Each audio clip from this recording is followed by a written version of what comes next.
When we mentioned earlier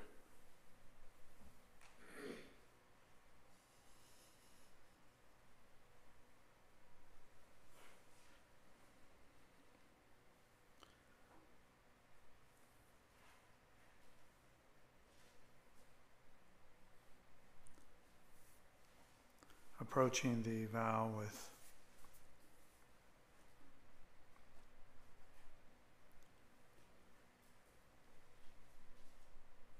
without a time frame, there is a little nugget in that approach which can have a dramatic effect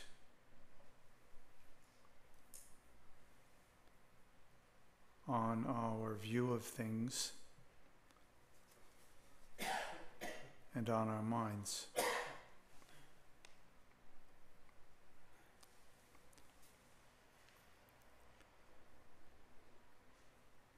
First, just to remind ourselves that, generally speaking,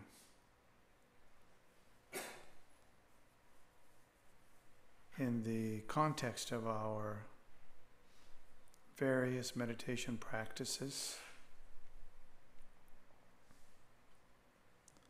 when we first receive the instructions, it's often the case that we struggle a bit to understand what we're supposed to do.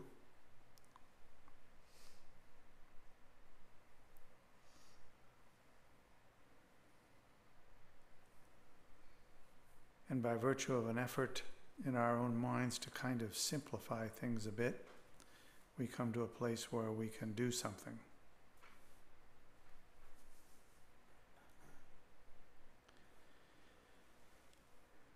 In this case, when we think about all that we have taken for granted in our ordinary way of being that feels so natural to us since we're adults, it means that we've been nurturing our thought patterns, our speech,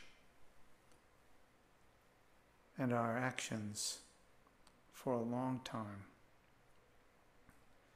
Today we sit here and we are clearly the result of all of those things that have transpired.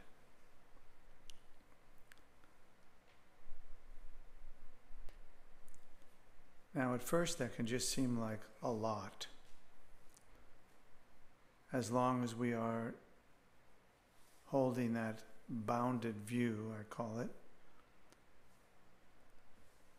where we only think of what has occurred since we were born, or maybe since we're conceived. But the idea that there is no boundary, and that the amount of time that we have put into defining ourselves and developing a more or less fixed set of practices, a fixed set of the way we think about various things, the way we speak about things, a fixed set of friends and a fixed set of enemies, and so on.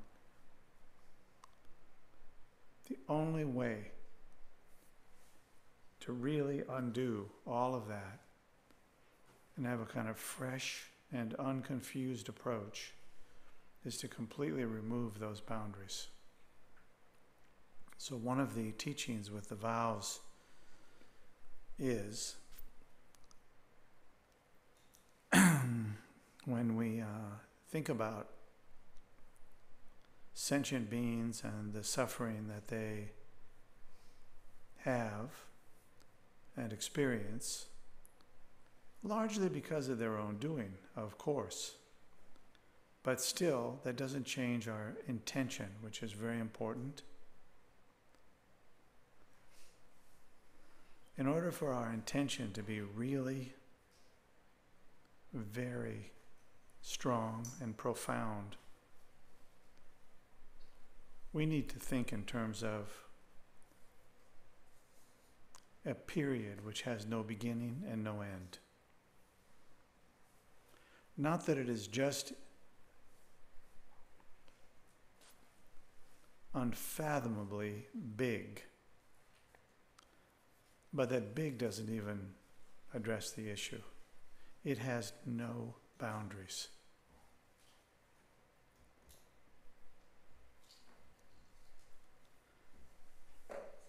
So that has profound implications for the practice, doesn't it? When we think about helping sentient beings, no matter how we phrase that, we generally think in terms of those people who we have a friendly relationship with, our family, our brothers and sisters, and so on. But they're all people we know, and they have lived a period of time that we also relate to. So we just automatically kind of put everything into a package that already fits our ability to conceive of things, and we work from that perspective. When you remove that perspective, you then can naturally settle into a place where all sentient beings have at some time or another been your mother.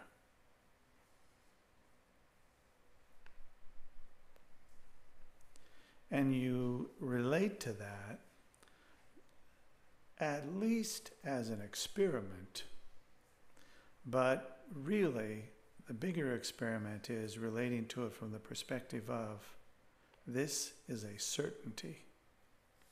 This is not just make-believe, which most of what we think about really is, but in this case, we make believe and then we move in.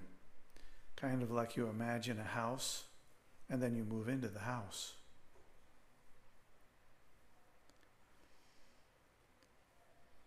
This house has uncountable, no number of sentient beings beyond all boundaries, and they have had connections with us since time without beginning. So they've been our mothers, our sisters, our brothers, our friends, our enemies. They have been every conceivable thing to us and we to them. And that view, which is so important in the Bodhisattva vow, then defines how it is that we work with our relationships with others. It's an interesting question. Thinking about an unbounded, uncountable set of mothers, mine, does that make it easier or more difficult?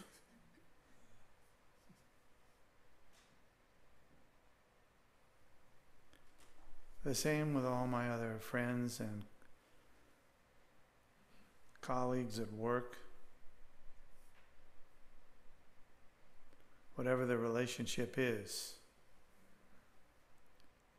thinking about it from the perspective that it arises from an unbounded perspective. It does not arise out of some small subset of the totality.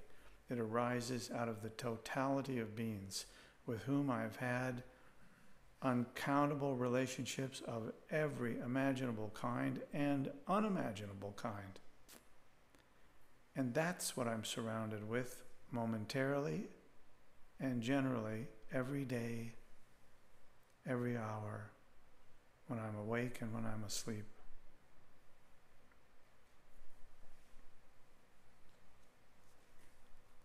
So when we talk about a time frame in which we will work as a bodhisattva, the time frame has no boundaries.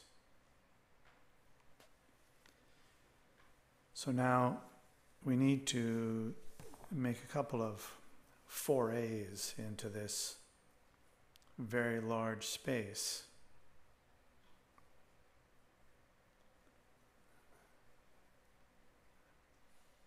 And moving into that space, we need to sit down and see what it feels like.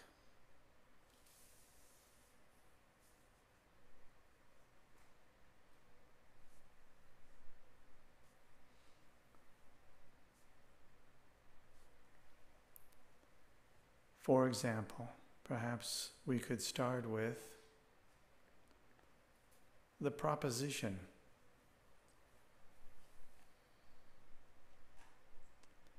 that there is not a single sentient being, human or otherwise, who has not been your mother.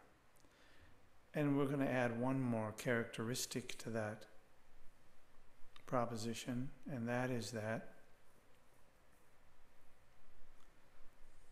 your mother, in this context, is so kind and so generous and so loving and compassionate and so joyful to be in your presence.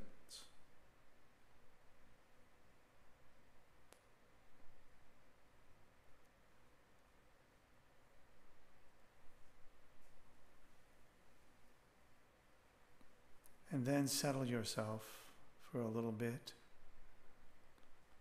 like calm abiding. And just imagine as an infant, as a child, as an adult,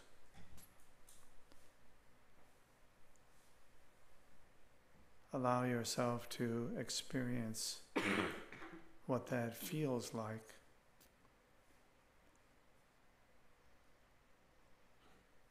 Being with someone who manifests such extraordinary kindness and compassion and generosity and so on.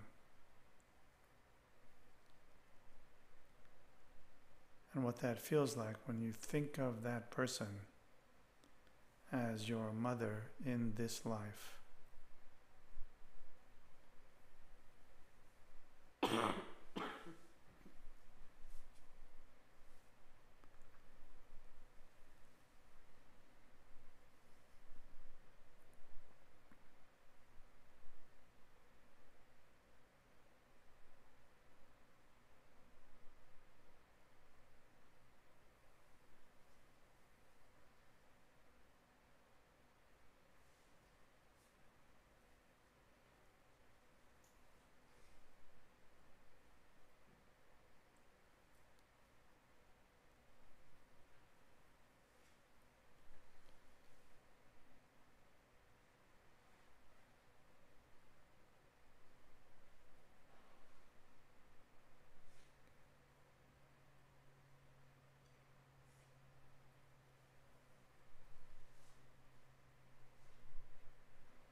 if you follow this unbounded perspective,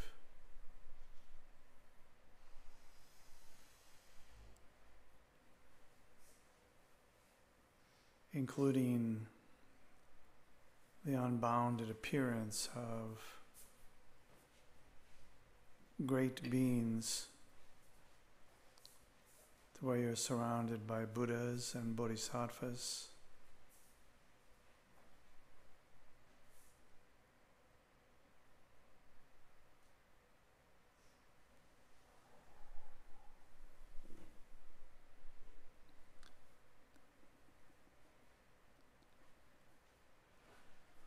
surrounded by these beings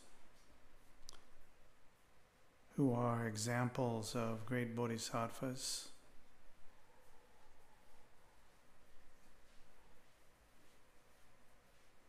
then perhaps you feel it's easier to imagine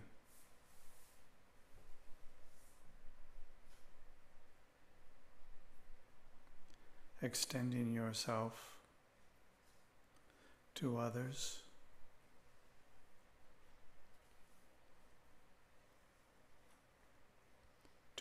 who you also know in a context which has no boundaries and beyond the boundaries of time itself.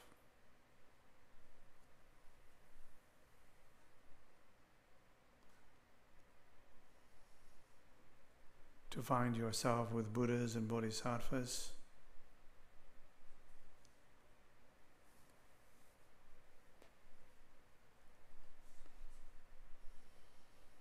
would be a very unusual and great experience.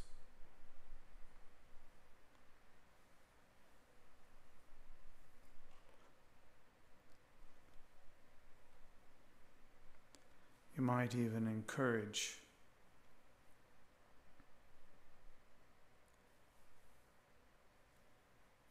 carefully and skillfully others in the same direction.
When you engage in this practice, then one of the keys is to very frequently remind yourself that the number of beings I'm working with are uncountable.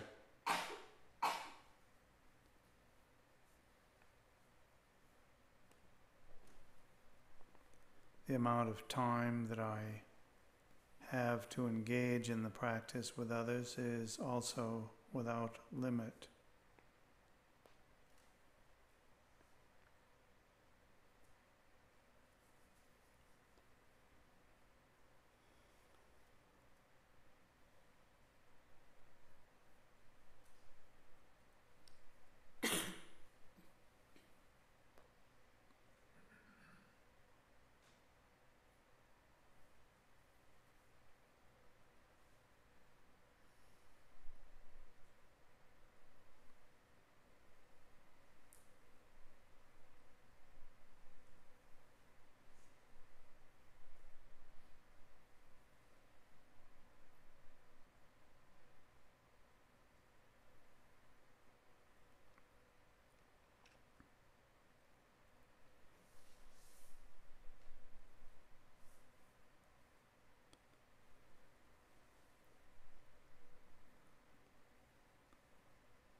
Our bodies and our minds are molded by what we think and do and say. So the practice of the Bodhisattva and the vow of the Bodhisattva is directed to taking the boundaries off of all the virtuous activities.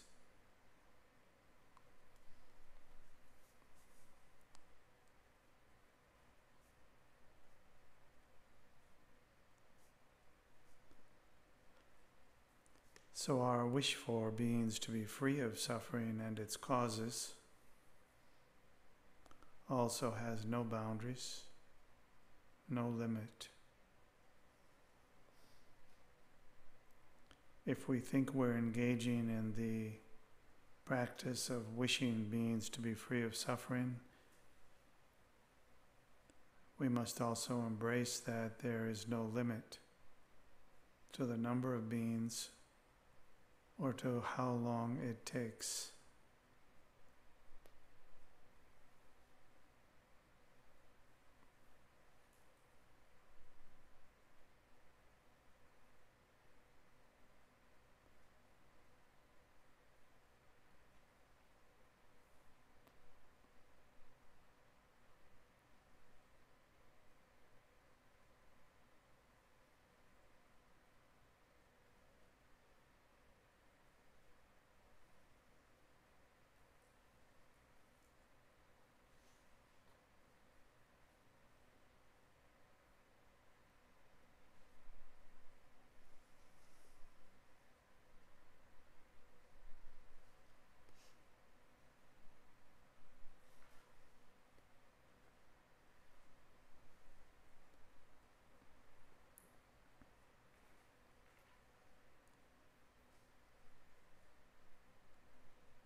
Oh, by this virtue may I quickly realize Mahamudra and establish all beings without exception in this place.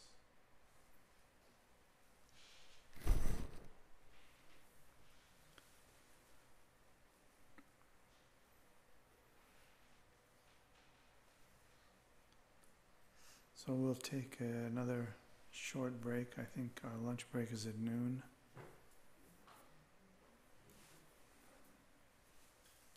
So let's take a short break, and maybe this break we can have silence. And during the break, try to remind yourself of what this vow looks like if you take it, and how it can be used to change the way that you relate to your own experience and the experience of others. Okay?